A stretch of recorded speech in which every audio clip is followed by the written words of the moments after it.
औज़ुबिल्लाहि मिनश्शैतानिर्रजीम बिस्मिल्लाहिर्रहमानिर्रहीम अल्लाहुम्मा सल्लि अला सय्यिदिना व मौलाना मुहम्मदिन व अला आलि सय्यिदिना व मौलाना मुहम्मदिन व बारिक व सल्लिम। अल्लाहुम्मा रब्बी ज़िदनी इल्मा, रब्बी ज़िदनी इल्मा, रब्बी ज़िदनी अमला। किसी दोस्त ने सवाल किया था कि साईं महबूबे पीर हमें बताएं कि दावतुल कबूर क्या चीज़ है, जिसको हमारे पीर व मुर्शद हज़रत सखी सुल्तानुल आरफीन बुरहानुल वासिलीन मुक्तदाए कामिलीन फनाफिजात ऐन याहू हज़रत सखी सुल्तान बाहू रहमतुल्लाह अलैह आपने जिसको इल्मे तकसीर फरमाया है, यानी इल्मे दावतुल कबूर, और सुल्तानुल आरफीन ने इसका फ़लसफ़ा पूरी दुनिया के सामने पेश किया। क्या फ़लसफ़ा, क्या दावतुल कबूर है कि आप अंबिया औलिया की अरवाह को मिल सकते हैं, क्योंकि रूहों को मौत नहीं आती, रूहें जिंदा रहती हैं, तो आप इनको मिल सकते हैं। और रूह क्या चीज है, जैसा कुरान मजीद में इरशाद हुआ, और हमने आदम में अपनी रूह फूंकी व नफख्तु फीही मिन रूही, हमने आदम में अपनी रूह फूंकी। ठीक है, ये रूह क्या है? अल्लाह का नूर। रूह क्या है? अल्लाह की रोशनी। जैसा कि अंजील यानी बाइबल में भी आया, हजरत ईसा मसीह अलैहिस्सलातु वस्सलाम ने इरशाद फरमाया कि रूह जो है ये खुदा का नूर है। रूह खुदा की पाकीज़गी और तहारत का नाम है, और रूह हमेशा जिंदा रहती है, रूह को मौत नहीं आ सकती। ठीक है, क्योंकि रूह जैसा कि हमारे कुरान मजीद में भी आया, अल्लाह रब्बुल इज़्ज़त ने कुरान पाक में इरशाद फरमाया, कुल रूह मिन अम्र रब्बी, ए नबी आप फरमा दीजिए कि रूह आपके अल्लाह के अमरों में से एक अमर है, यानी अल्लाह के हुक्मों में से एक हुक्म है। तो जो हो अल्लाह का हुक्म, उसको मौत नहीं आ सकती। और रूह वैसे भी खुदा का नूर है, खुदा की रोशनी है, तो इसको मौत नहीं है। और जैसा कि ये हिंदुओं की किताबों में भी, भगवत गीता में श्री कृष्ण ने भी कहा कि आत्मा को मौत नहीं होती, मरने के बाद, बंदे के ख़त्म होने के बाद, इसकी मृत्यु होने के बाद इसकी जो आत्मा है वो परमात्मा में चली जाती है, और आत्मा को मौत श्री कृष्ण कहते हैं नहीं आती। और यही बात हज़रत ईसा मसीह फरमाते हैं, यही बात हमारे आका जनाब मोहम्मदुर रसूलुल्लाह सल्लल्लाहु अलैहि वसल्लम भी फरमाते हैं कि रूह को मौत नहीं आती, रूह आलम बरज़ख में चली जाती है। इसी तरह हज़रत सुल्तान बाहू जो पूरी कायनात के आरफों के बादशाह हैं, औलिया के बादशाह हैं, आप फरमाते हैं लोगों आप अंबिया की रूहों को भी मिल सकते हैं, औलिया की रूहों को भी मिल सकते हैं। आप कोई पूछे इसकी कोई दलील दे, क्या रूह को जिंदा कर सकते हैं, या रूह बंदे की हाजिर होकर बात कर सकती है? तो बिल्कुल ये हाजिर होकर बात कर सकती है। इसका एक बड़ा ही वाज़े कुरान में सबूत मौजूद है सूरह बकरा के अंदर, कि बकरा में नहीं है गाय। जैसा कि मैं मुख्तसर बयान करूंगा, हजरत मूसा अलैहिस्सलाम के जमाने में एक आदमी का कत्ल हो गया, और उसके मकतूल का पता नहीं, कातिल का पता नहीं लग रहा था उस मकतूल के। तो कहते हैं कातिल कौन हो सकता है? तो लोग बड़े इस परेशानी के आलम में थे, और हजरत मूसा अलैहिस्सलाम कलीमुल्लाह के पास गए, कहने लगे नबी अल्लाह हमें बताएं कि क्या इसका कातिल मिलेगा कि नहीं मिलेगा, हमें इसका कातिल चाहिए। तो हजरत मूसा अलैहिस्सलाम ने अल्लाह ताला से अर्ज की कि मौला मैं इस मामले में परेशान हूं। अल्लाह ताला ने हुक्म दिया, ए मेरे पैगंबर इनसे फरमाओ कि एक गाय लेकर आओ, और वो गाय किस रंग की हो, कैसी हो, वो सारा कुछ अल्लाह ताला ने डिटेल के साथ सूरह बकरा में फरमाया। अच्छा, वो गाय आ गई। अब उसका उस गाय को जो है जब वो आ गई, तो वो जो कातल मरा हुआ था वो भी अभी उसकी मैयत पड़ी थी। हजरत मूसा अलैहिस्सलातु वस्सलाम को हुक्म हुआ कि इस गाय को ज़बह किया जाए, और इसके जिस्म का मखसूस कोई हिस्सा था जो अल्लाह ने हजरत मूसा को बताया था। वो गाय का मखसूस कोई हिस्सा उतारा गया गोश्त का, और वो उतार कर वो जो बंदा मरा था, मकतूल जो था, जिसका कत्ल हुआ था, उसकी अभी मैयत लाश पड़ी हुई थी। अल्लाह ने हुक्म दिया, ए मेरे नबी मूसा, इस गाय के गोश्त का ये खास टुकड़ा इसके ऊपर मारो तो बंदे में रूह आ जाएगी और ये उठकर बैठ जाएगा। ये वाकया कुरान मजीद में मौजूद है, पर हमें सुनाया नहीं जाता। सुनाया क्यों नहीं जाता? इससे ये वाज़े दलील मिल जाएगी कि अरवाह आ सकती हैं और लोगों की मदद कर सकती हैं। ये हमें उलमाए ज़ाहर ये कभी भी वाकया नहीं सुनाया जाता, बल्कि टाल मटोल कर इसको घेरा देकर कोई और रंग पेश कर दिया जाता है। जबकि अगर मूसा अलैहिस्सलाम चाहते अल्लाह मुझे कातिल बता दे, तो क्या अल्लाह ने कातिल नहीं बताने थे? अल्लाह वही नाजल करता, ए मूसा ये कातिल है, या अल्लाह उस जमाने में कोई मौजज़ा कर देता, उस बंदे को कोई ऐसा काम कातिल को पड़ जाता उस पर। अल्लाह ताला वाज़े उस जमाने में तो अपनी निशानियां देता था, मगर अल्लाह ने कौम को बताया कि अगर तुम ऐसा करोगे, यानी ऐसे तरीके भी बता दिए कि ऐसे तरीके भी खुदा के नजदीक हैं कि मुर्दे में जान पड़कर उसकी रूह हाजिर हो सकती है। अब जनाब मूसा ने गाय के जिस्म का टुकड़ा उस जो कत्ल हुआ था मकतूल के जिस्म पर मारा, वो फौरन जिंदा हो गया और उसने जिंदा होकर पूरे बनी इसराइल के सामने बता दिया कि मेरा फला बंदा कातिल है। तो इस तरह इस कातिल की निशानदेही हो गई। ये वाकया कुरान मजीद में, इसलिए सूरत का नाम सूरह बकरा, बकरा मैंने है गाय। तो रूह को हाजिर करना, रूह से मदद लेना, ये बिल्कुल कुरान और हदीस से जायज है और हमारी अहदीसों का जखीरा भरा हुआ है कि मेरे और आपके पाक पैगंबर रहमत आलम नबी आखिरुज़्ज़मा जनाब मोहम्मद मुस्तफ़ा नूर मुजस्सम सल्लल्लाहु अलैहि वसल्लम ने बादल विसाल शब मेराज सारे नबियों को जो बादल विसाल हो गए थे उन नबियों को जनाब मोहम्मद रसूलुल्लाह ने मुलाकात की है। यानी बादल अंबिया के विसाल के बाद खुद मोहम्मद रसूलुल्लाह जब मिराज पर तशरीफ लेकर गए, उन सारे नबियों से मुलाकात की, बल्कि मस्जिद अक्सा में इमामत करवाई, उनको अपना बैत किया, उनके इमाम बने और इमामुल अंबिया बनकर उनकी इक्तदा में सारे अंबिया ने नमाज अदा की। और उसके बाद प्यारे नबी फरमाते हैं, जब मैंने फिर दोबारा सफर शुरू किया, मैं जनाब मूसा की कब्र के पास से गुजरा। ये बुखारी की सारी हदीसें हैं। मैं मूसा अलैहिस्सलाम की कब्र के पास से गुजरा तो जनाब मूसा अपनी कब्र में नमाज पढ़ रहे थे। यानी रूह का कब्र में जिंदा रहना, जिस्म का कब्र में जिंदा रहना और अंबिया की अरवाह का मोहम्मद मुस्तफ़ा को मिलना सल्लल्लाहु अलैहि वसल्लम, ये बिल्कुल साबित है कुरान और हदीस से। और फिर मेरे आका फरमाते, मैं फिर मिराज के सफर पर गया, फिर 5वें या 6वें आसमान पर मेरी फिर मुलाकात हजरत मूसा से हुई। और जब नमाजों के मामले में हुई, ये भी हदीसों में मौजूद है बुखारी की, कि जब नमाज के मामले में मेरा राब्ता हुआ तो मूसा अलैहिस्सलाम ने मेरी मदद की नमाजें कम करवाने में। पता चला बादज़ विसाल नबियों के मोहम्मद रसूलुल्लाह नबियों से मिले हैं और उन नबियों की अरवाह ने रसूलुल्लाह सल्लल्लाहु अलैहि वसल्लम की उस मामले में मदद भी फरमाई है। तो जनाब रिसालत माब सल्लल्लाहु अलैहि वसल्लम ने ये नहीं फरमाया, नहीं जी जो तो खत्म हो गए, जो मर गए वो नहीं आ सकते, ऐसे वैसे, ना ना, बल्कि मेरे नबी पाक सल्लल्लाहु अलैहि वसल्लम जब मिराज पर गए, ये मैं जिंदा की एक बात करने लगा हूँ, मिराज पर गए तो हजरत मिराज पर पहुंचे तो एक हदीस शरीफ में आता है, मैं जन्नत में गया तो मैंने वहां पर देखा एक शख्स तौहीद की चादर लेकर लेटा हुआ था। मैंने देखा ये कौन है जन्नत में लेटा हुआ, मैंने उसके चेहरे से चादर हटाई तो वैसे करनी था, नूर की चादर में लपेटा हुआ जन्नत में, अभी दुनिया से गया भी नहीं है और वो जन्नत में भी मौजूद है।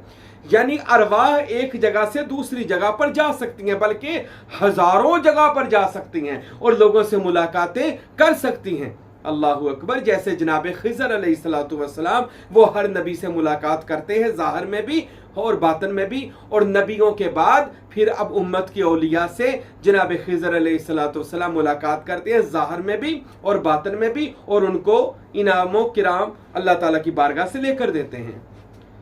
और अब हम आते हैं जनाब पंचतन पाक मौलाए कायनात हजरत अली अलैहिस्सलातु वस्सलाम कि ये मैं आपको बता रहा हूं कि दावतुल कबूर यानी कि अंबिया और औलिया की अरवाह को आप यहां तक, ये तो मैं बादल विसाल बात कर रहा हूं ना, एक वाकया बड़ा मशहूर है, ये किताबों में दर्ज है वाकया, मगर हमें सुनाया नहीं जाता ये वाकया, कि एक दिन ऐसा हुआ कि हजरत सलमान फारसी रजी अल्लाह ताला अन्हु और मौला अली अलैहिस्सलातु वस्सलाम बैठे हुए थे और दोनों खजूरें खा रहे थे। अब मौला अली शेर खुदा अलैहिस्सलाम अपनी खजूरों की गिटकें जो थी, गुटलियाँ जो थी, वो सलमान फारसी के आगे करी जा रहे थे। सलमान फारसी मुस्कुरा दिए, ज़माने रसूल याद आ गया। रसूल अल्लाह सल्लल्लाहु अलैहि वसल्लम कभी कभी ऐसे मज़ाक फरमा लेते थे। तो हज़रत सलमान फारसी रज़ियल्लाहु अन्हु अर्ज़ करते हैं, मौला अली या मेरे आगे गुठलियाँ रख रहे हैं, मैं तो बूढ़ा आदमी हूँ, मेरी इतनी ज़्यादा उम्र है, लोगों ने तो मानना ही नहीं है मैंने इतनी खजूरें खाई हैं, तो आप तो अभी जवान हैं, आपकी उम्र भी कम है, मेरी उम्र भी ज़्यादा है। तो हज़रत मौला अली अलैहिस्सलाम फरमाने लगे, अच्छा सलमान फारसी, अपनी जवानी की उम्र की कोई बात सुनाओ। आपकी उम्र बहुत मौरखीन ने लिखी है, 100 साल, 200 साल, 400 साल भी लिखी है मौरखीन ने। हज़रत सलमान फारसी की उम्र मुबारक ये अल्लाह और उसके रसूल बेहतर जानते हैं, क्योंकि ये पादरियों से पहले पारसी थे, फिर पादरी के पास गए, फिर पादरी के पास गए, फिर पादरी के पास गए, और फिर आखिर पर मदीना में आए, जब मदीना का नाम यसरफ था, और फिर जनाब मोहम्मद मुस्तफ़ा के जैसा भी बने। अब हज़रत अली फरमाते अपनी जवानी का कोई ऐसा वाक़या सुनाओ जो तुम भूल ना सके हो। हज़रत सलमान फारसी बूढ़े सहाबी थे, बताने लगे, मौला अली एक बार ऐसा था कि मैं जंगल में लकड़ियाँ काटने के लिए गया, तो मुझे वहाँ पर जब लकड़ियाँ काट रहा था तो एक शेर आ गया और शेर मुझ पर हमला करने लगा। तो मैंने उस वक़्त के ज़माने में मैंने पुकारा, जो उस वक़्त का खुदा था या उसकी इबादत लोग किया करते थे, मैंने उस वक़्त उसको कहा जाता था तमाम शेरों का सरदार। तो मैंने उसको शेरों का सरदार अबल हारिस कह के या ऐसे कुछ लफ्ज़ कह के मैंने उनको बुलाया, अदरिकनी कह के मदद के लिए पुकारा। तो फौरन मैंने क्या देखा कि एक पुरनूर शख्सियत घोड़े पर बैठकर आई और उन्होंने आकर उस शेर को कोई बात कही और वो शेर खामोशी के साथ वहां पर बैठ गया। बल्कि यहाँ भी तक भी सलमान फारसी कहते हैं कि उस शख्स ने मुझे कहा, अपनी लकड़ियों का गट्ठा शेर के ऊपर रख दे, ये तुझे तेरी मंजिल तक छोड़ कर आएगा। अल्लाहु अकबर। सलमान फारसी कहते मैं बड़ा हैरान हुआ, तो मैंने ना उस पुरनूर शख्सियत को एक गुलदस्ता फूलों का पेश किया कि ये मेरी तरफ से कबूल फरमाएं, क्या मेरी मदद के लिए आए। तो इस तरह मेरी मुश्किल कुशाई की उस शख्सियत ने। तो वो शेर ने मुझे कुछ नहीं कहा, वापस चला गया और मैं अपने घर आ गया। या अली ये वाकया मुझे आज तक नहीं भूला, तकरीबन इस वाकया को 300 साल हो गए होंगे। मौला अली शेर खुदा मुस्कुरा के फरमाने लगे, ए सलमान फारसी, अगर मैं आपको वो गुलदस्ता दिखाऊं तो पहचान लोगे? हजरत सलमान फारसी हैरान हो गए, कहते मौला अली कैसे नहीं पहचानूंगा, मैंने अपने हाथों से वो फूल लगाए थे गुलदस्ते में। मौला अली शेर खुदा अलैहिस्सलाम ने ऐसे पीछे से हाथ किया और ऐसे वही गुलदस्ता उठा के हजरत सलमान फारसी को दे दिया और फरमाया, सलमान यही वो गुलदस्ता है, पहचानो। सलमान फारसी कहते वल्लाह, अल्लाह की कसम, ये तो वही गुलदस्ता है जो मैंने उस जमाने के जो मुनज्जी थे मैंने उनको दिया था। हजरत अली मुस्कुरा के फरमाने लगे, वो कोई और ना था, वो तेरा आका अली अलैहिस्सलाम था, वो मैं मौला अली था। अल्लाह अकबर। अली अभी दुनिया में नहीं आए और लोगों की मदद कर रहे हैं। तो मेरे दोस्तों, जो दुनिया से चले गए उनकी रूह जिंदा है। मौला अली लोगों की मदद के लिए आते हैं, अब भी आते हैं, उनकी रूह। अब लोग कह देते जी जेड़े फौत हो गए वो मदद किवें करनगे। अक्सर मैं देखता हूं जाहल मौलवी जो हैं, जिनको किसी चीज के आने की खबर नहीं है, उन लोगों को गुमराह करने के लिए क्या कहते हैं, और जेड़े पीर साहब दे कपड़े लाए गए, उन्होंने नंगा किया गया, पीर साहब नु कब्र च दबिया गया, उत्ते मना थले मिट्टी पाती गई, और थोड़ी मदद किवें करनगे। और जिस्म की बात नहीं है, इंसान की रूह को अल्लाह ने जिंदगी अता फरमाई है। इंसान के अंदर 7 रूहें हैं, इंसान के अंदर 7 जहान हैं। हर जहान पर एक अर्शे मुअल्ला है, उस पर खुदा की जात अपनी शान के साथ तजल्ली फरमाती है। इंसान के अंदर हजारों इंसान छुपे हुए हैं जो अल्लाह के इस्म अल्लाह जात से मुनव्वर और रोशन होते हैं, उनको पावर मिलती है और वो हमेशा की जिंदगी जीते हैं। अरे इनकी खबर ही नहीं है आप लोगों को। कहते हैं जी जो पीर फकीर चले गए वो मदद कहां से करेंगे। अरे उनके जिस्म चले गए हैं, कब्र में चले गए तो कोई बात नहीं है, उनकी रूह तो जिंदा है।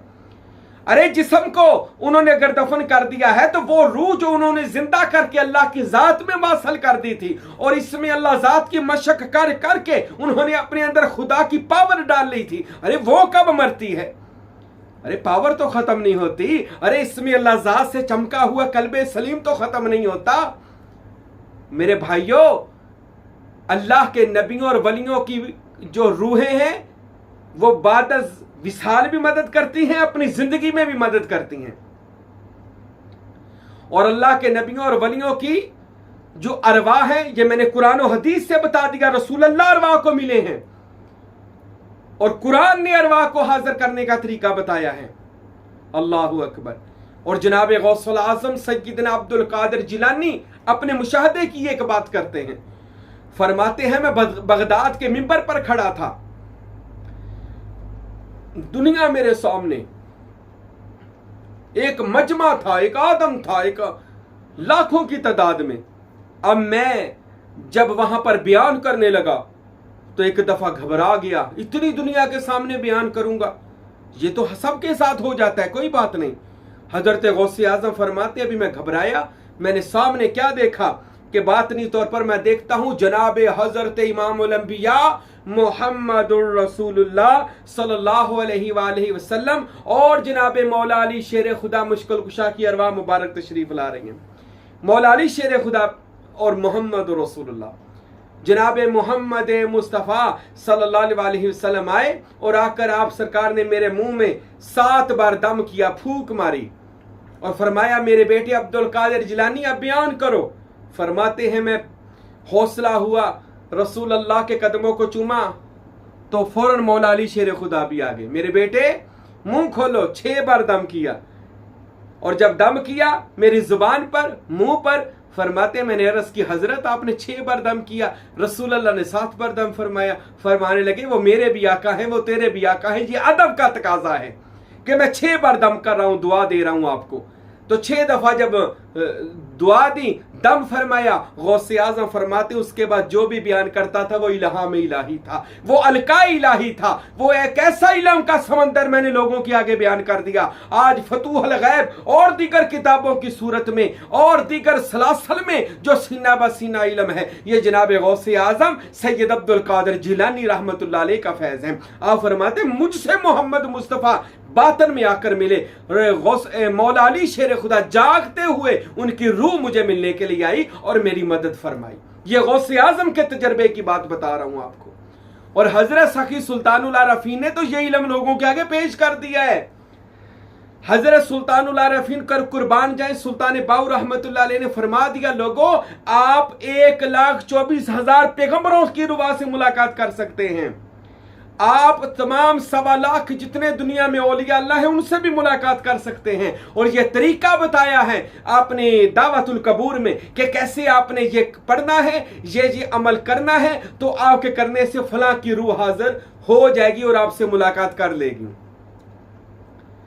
और हजरत सुल्तानुल आरफीन सखी सुल्तान बाहू रहमतुल्लाह अलैह फरमाते हैं मैंने दावत पढ़ी थी जनाब मोहम्मद मुस्तफ़ा सल्लल्लाहु अलैहि वसल्लम की, उसी वक्त मुझे कचहरी के रसूल में बुलाया गया और मुझे रसूल अल्लाह ने अपना बैत करके सिलसिला सरवरी कादरी अता फरमाया। मुझे नबी पाक सल्लल्लाहु अलैहि वसल्लम से मेरी मुलाकात हुई और तमाम अंबिया और औलिया से वहां पर मुलाकात हुई और उन्होंने मुझे फैज भी अता फरमाया।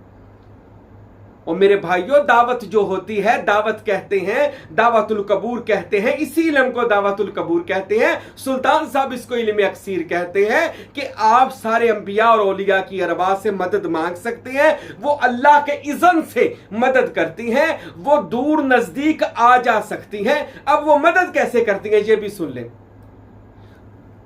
अल्लाह के वली के अंदर जो रूह है ना, वो अल्लाह का नूर का एक कतरा है। जब अल्लाह के वली मेहनत करते हैं, इसमें ज़ात का तसव्वुर करते हैं, मुराकबा करते हैं, ज्ञान करते हैं, इबादत करते हैं, वो जो कतरा है ना वो अल्लाह के नूर के समंदर में चला जाता है। वो कतरा अल्लाह के नूर के समंदर में जाता है। अब जब वो अल्लाह के नूर के समंदर में जाता है वो कतरा समंदर हो जाता है। फिर वो अल्लाह की अताअत से मदद करता है। वो अल्लाह का वली जिसकी रूह अल्लाह में चली जाए, वो अल्लाह की अता से देता है, वो अल्लाह की नजर से देखता है। जैसा हदीस में आता है जो अल्लाह का कुर्ब पाले अल्लाह उसकी आंखें बन जाता है, अल्लाह उसकी जुबान बन जाता है, अल्लाह उसके कान बन जाता है। अब जब सब कुछ अल्लाह बन जाता है, अगर जिस्म को मौत आ भी जाए ना मेरे भाइयों तो अल्लाह को मौत नहीं है। जो अल्लाह का नूर उसकी जुबान और कानों में चला गया हुआ है, जो अल्लाह का नूर उसमें समा चुका हुआ है, तो मेरे भाइयों अंबिया और औलिया की अरवाह हमेशा जिंदा रहती हैं, अपने मुरीदों की मदद करती हैं दुनिया में भी और दुनिया के जाने के बाद भी मदद करती हैं। हजरत सुल्तान बाहू फरमाते हैं कि मैंने अंबिया और औलिया को पुकारा और वो मेरी मदद के लिए आ गए और आते भी हैं मदद के लिए। और ये वाकया आखिर पर मैं एक वाकया सुनाता हूं।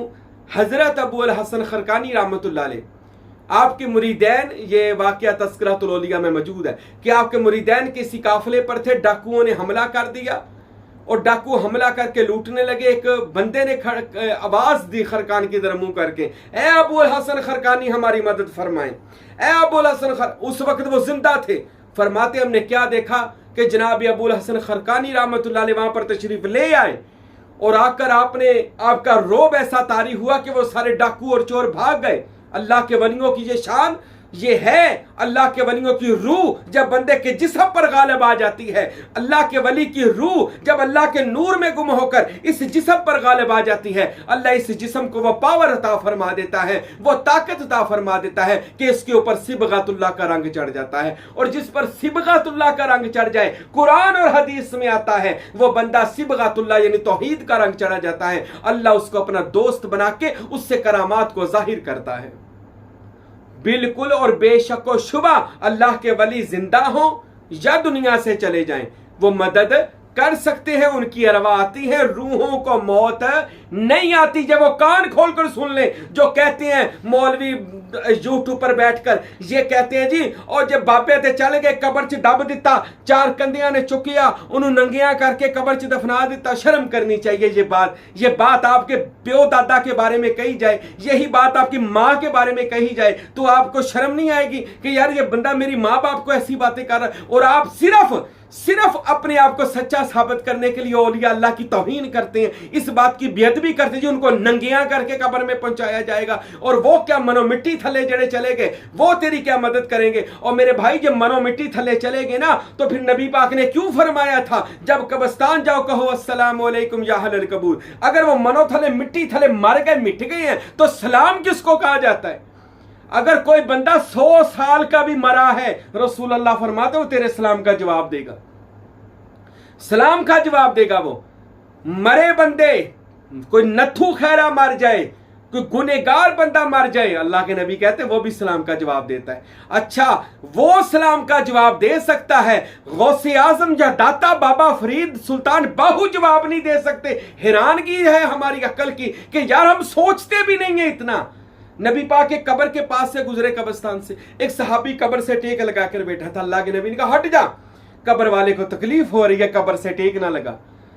एक आम गुनेगार को कि कब्र से कोई टेक लगाए, कब्र वाले को होती है तकलीफ। और ये इन लोगों को पता नहीं वलियों से क्या तकलीफ है। कहते जी दाता के मजार पर क्या लेने गए, वो तो अपने मर गए, तौबा माज़अल्लाह मिट्टी में चले गए, तो उनके मजार। अच्छा, दाता मर गए मिट्टी में चले गए, तेरा चाचा मामा मर गया तो उसको कब्र में तकलीफ होती है और वो सलाम का जवाब देता है। इन लोगों इंसाफ से बात किया करें, इन मन घड़त बातों पर यकीन ना करें, इन झूठे मौलवियों की बातें ना माने जो औलिया अल्लाह के खिलाफ बातें करते हैं। फिर मैं कह दूं, कुरान और हदीस गवाह है, अहले बैत सहाबा औलिया के वाकया गवाह हैं कि अंबिया और औलिया मदद करते हैं जिंदगी में भी और बाद विसाल उनकी रूहें जिंदा रहती हैं। कुरान कहता है जो अल्लाह के जो इसमें जात की राह में मारे जाएं उन्हें मुर्दा ना कहो, वो जिंदा है, रिज़्क दिया जाता है, आप शऊर नहीं रखते। हमें कह दिया आप शऊर नहीं रखते। तो मेरे भाइयों, अंबिया और औलिया की अरवा जिंदा रहती है, मदद करती हैं। तो अल्लाह ताला हमें ऐसा अकीदा अता फरमाए कि हम ये समझें इस्लाम बड़ा ही एक मारिफत भरा दीन है जिसको समझना पड़ेगा। सिर्फ जारी इस्लाम को ना देखें, इस्लाम का बहुत बड़ा बातन है, बहुत बड़ी रूहानी पावर है। इसको समझें मेरे भाइयों, इस्लाम की पावर को समझें, इस्लाम की ताकत को समझें। इस्लाम की ताकत सहाबा अहले बैत के बाद औलिया अल्लाह के सीनों में चमकी है। इसीलिए तो बरे सगीर पाक और हिंद पूरी दुनिया में औलिया अल्लाह ने अपनी करामात और अपनी मुशाहदात की वजह से लोगों को इस्लाम कबूल करवाया है। ये इस्लाम का मौजज़ा था, इस्लाम का कमाल था मेरे भाइयों। ये वो रूहानियत थी जो औलिया अल्लाह के पास थी।